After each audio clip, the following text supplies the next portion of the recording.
before this leadership started, the party, Patrick Brown announced that there were 200,000 members, Yeah. and then subsequently, I think interim leader Vic Fideli declared that about 75,000 of those were rotten. So that leaves you about 120,000, and Yeah. throughout the leadership process, the numbers has swelled to 190. Absolutely. So if there were 100,000 members or so Okay. that signed up and joined this party for nomination reasons or for whatever reason they had under PC leader Patrick Brown, where are those people going? Well, I would think that most of them would likely go to Christine Elliott, and I think Doug Ford will pick up a portion of them as thereof. And I only say that because of what happened in 2015. I mean, Christine was the one that came in second to Patrick, so that's sort of maybe a natural place for them to go. Now, with that said, I think the people that signed up purely to support Patrick Brown feel loyal to him. And maybe they didn't vote. Maybe they sit on their hands. Maybe. I mean, that's a part of it as well. But as I said before, this is a very highly motivated membership base. They know what's at stake.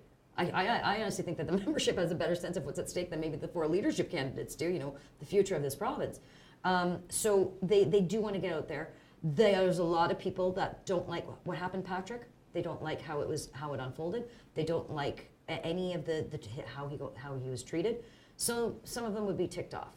But I think their more natural constituency is potentially to go to Christine because, where a lot of people had suggested, well, she should just be the natural governing leader regardless because she came in second place last time. I don't buy that necessarily, but I think that she will benefit the most from Patrick's support. All right, and notwithstanding, we don't know who the leader will be. I was in a boardroom the other day with the board of directors of a client organization. Vic Fideli came to meet this group, and I asked him how much of the party platform that was launched last November, the People's Guarantee, some, none, or all, is likely to survive under a new leader, and he doesn't know, and he didn't want to presuppose or speak for the new leader. So, notwithstanding the fact that we don't know who the leader will be, we don't know what the platform will be, there's a lot of turmoil. People have resigned under various cloudy circumstances. Yeah.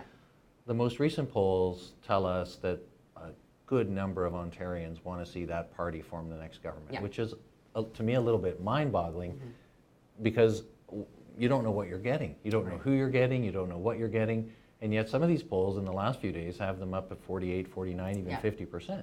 What's your thought on that? I think that says more about the Liberals than it does about the Conservative Party of Ontario, actually. I think it's just, when you've been in power for 15 years, people just are sick and tired of it. They're sick and tired of their energy bills. They're sick and tired of the waste. They're sick and tired of the corruption, political corruption. They're sick and tired of the lawsuits. They're sick and tired of the court cases and allegations here and there.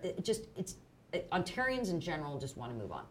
And I think change is and they believe change is coming. And they may not know in what form it's coming, but it's coming. And so this would sort of bring me to a pivot, and maybe it might be in the form of the NDP. But Andrea Horwath has been in the witness protection program. She hasn't capitalized on the chaos and the turmoil from the Tory party. She hasn't benefited from the absurdity of the Liberal government of Ontario and their spending. I don't know where she's been. I don't know if she's just waiting to sit back and to see who's going to be the new leader, and then she's going to have a strategy and attack plan then. Who knows? But yes, even though the NDP is an opportunity here, they haven't capitalized. So let's just, for argument's sake, say it's going to be the Conservatives that form the next government. Change. It's just that simple. It's in the air. It's in the wind. It's out there, and it's coming. And the Liberals are going to have a very hard time. It's an insurmountable number. I mean, 81% of Ontarians said that they want change. That's extraordinary. The DART CFRB poll. That's right. That's right. Well, I mean, I found it a little bit incredible that that many people are willing to say, if an election were held today, I would be voting for the PC party, even though I don't know who will lead them, who the premier will be, what they're campaigning on, what their agenda would be. I'm going to vote for them. Yeah. So you touched on the NDP a little bit, and I'll say that the night that Patrick Brown had his press conference, when all of this started, was the night of January 24th. That's right. And on the morning, seems like a lifetime ago now. It seems so long ago.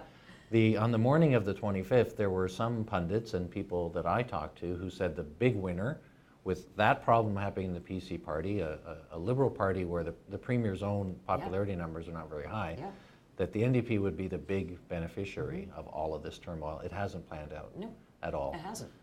Witness protection program, that's interesting. Okay, well, Yeah.